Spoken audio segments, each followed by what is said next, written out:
నిమిషం కథ చెప్పారు బాగుంది, అర నిమిషం కథ చెప్పండి అని అన్నాడు. చెప్తా అని చెప్పేసి అర నిమిషం కథ మొదలెట్టాను. నేను అలా వెళుతున్నాను, ఒక చోట ఒక స్కూల్ వదిలేశారు, పిల్లలందరూ వెళ్ళిపోయారు. ఒక పిల్లవాడు మాత్రం ఒంటరిగా దిగులుగా కూర్చున్నాడు.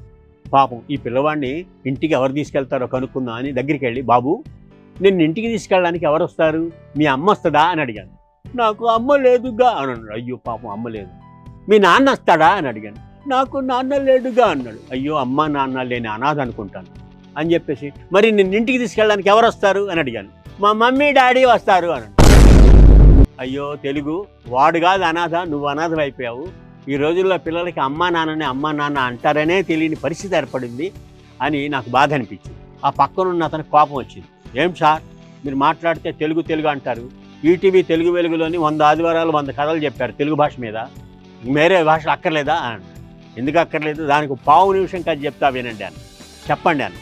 ఒక ఎలక పిల్లల్ని వెంటబెట్టుకుని షికారుగా బయలుదేరి కొంచెం దూరం వెళ్ళేసరికి ఒక పిల్లి మ్యావ్ అంటూ మీద పడింది. పిల్లలన్నీ చల్లాచెదరైపోయాయి. ఏం భయపడొద్దు, దాని పిల్లలన్నింటినీ దగ్గరికి తీసుకొని అని గొంతు సవరించుకొని బౌ బౌ బౌ బౌ బౌ అని అరిచింది. దెబ్బతో పిల్లి పారిపోయింది.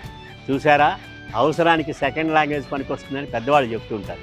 అందుకే చూసారా, కథల ద్వారా మంచి మెసేజ్ ఇవ్వడమే కాకుండా మంచి వాయిస్ మాడ్యులేషన్, ఎఫెక్టివ్ పబ్లిక్ స్పీకింగ్కి సంబంధించిన సరంజామా అంతా కథల ద్వారా చెప్పొచ్చు. మీరు కూడా కథలు చెప్పండి, కథలు వినండి, కథల ద్వారా ఇతరులకి మీ మనసులోని భావాన్ని కమ్యూనికేట్ చేయండి. సరేనా?